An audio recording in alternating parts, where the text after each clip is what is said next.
Greetings, Allan, Karl, WorldRider. Thanks for tuning into my channel here.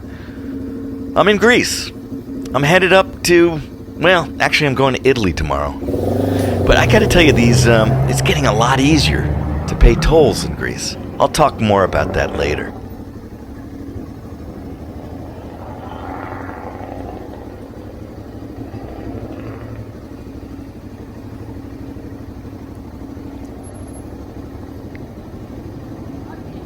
I gotta try it a couple times.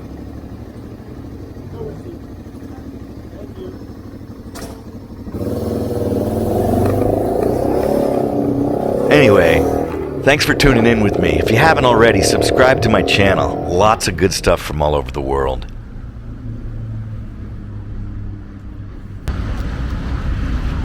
Okay, it's about 2:30 in the afternoon here on Friday, the 15th of September. I'm just about 5 miles or so from this amazing suspension bridge. It's one of the longest in the world. Goes over this body of water here. This leads you out to the Ionian Sea.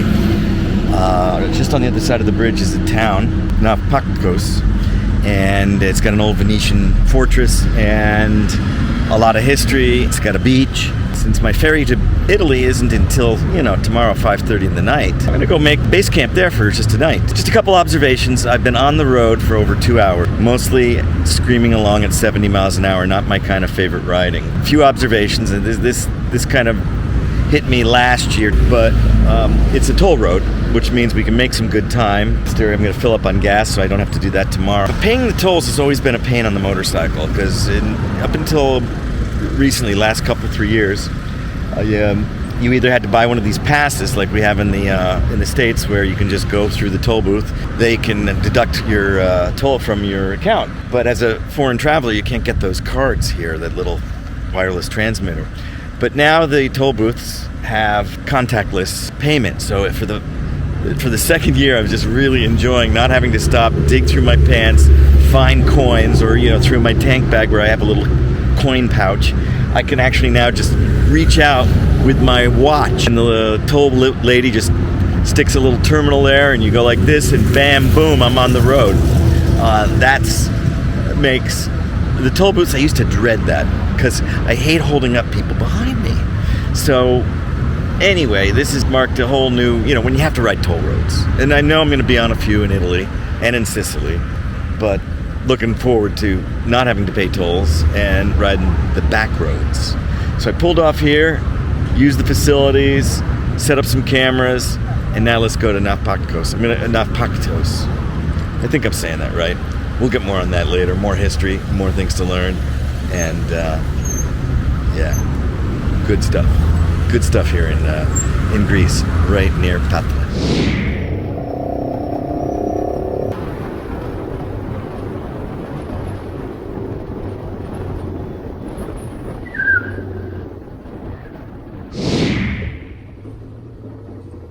Yeah, that's right, another toll. This has got to be the longest one yet. What's going on up there? Anyway, wait until you see this bridge. I am so fired up to take you.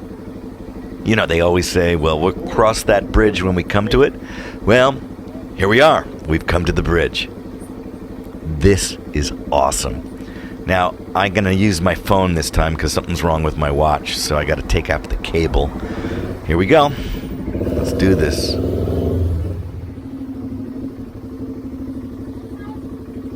Hello. Always have to put the kickstand down. Sorry. Ah, damn it. Here we go.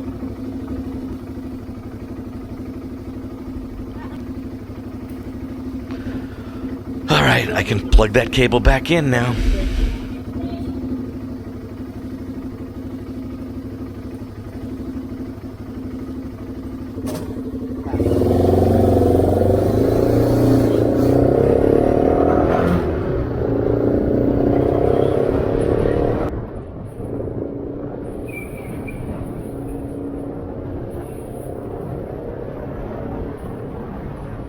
All right.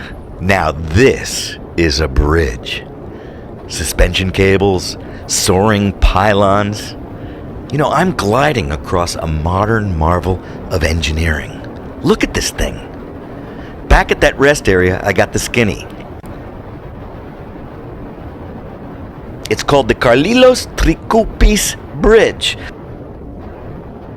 Though a local Greek guy who was checking out my bike says most of the folks, the local guys, just call it Rio Antirrio. I don't know. But it stretches nearly 2 miles over the water below the Gulf of Corinth, linking the Peloponnese to mainland Greece. Now, before this opened in 2004, just in time for the Greek Olympics that year, you had to take a ferry across here or drive for hours around the Gulf. Now, like me, just twist the throttle and fly across. Now, this is not just a pretty bridge. Check it out. The seabed below me, it's soft, it's unstable, and the water, it's about 200 feet deep. Earthquake territory. But that's no matter. Earthquakes, even high winds, tsunamis. This thing is built to flex, to shift, to float. It'll even float if you have to. It's resilient, let's say, like Greece itself. Now, some tourists never cross this bridge, never leave those islands.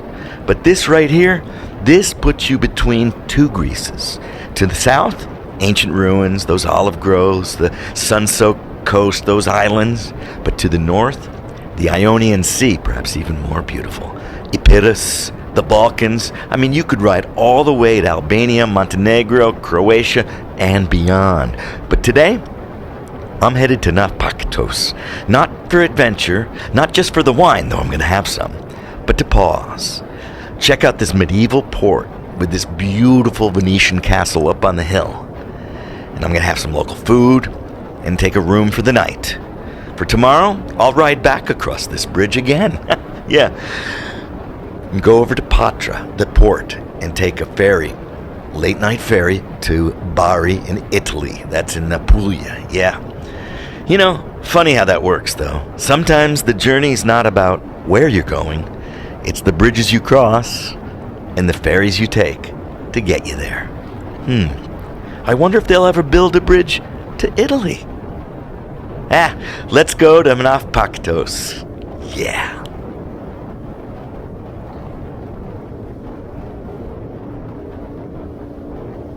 I should be there in about 15 minutes, maybe a little bit less. Just gotta get off this damn highway and make my way to Nafpaktos. Hey, thanks for tuning in. Please, if you haven't already, subscribe to my channel, click the like button, share this video. I got lots of adventures coming from anywhere from Greece to Albania to Italy, Tunisia, Morocco, and beyond. All right, here we are, Nafpaktos.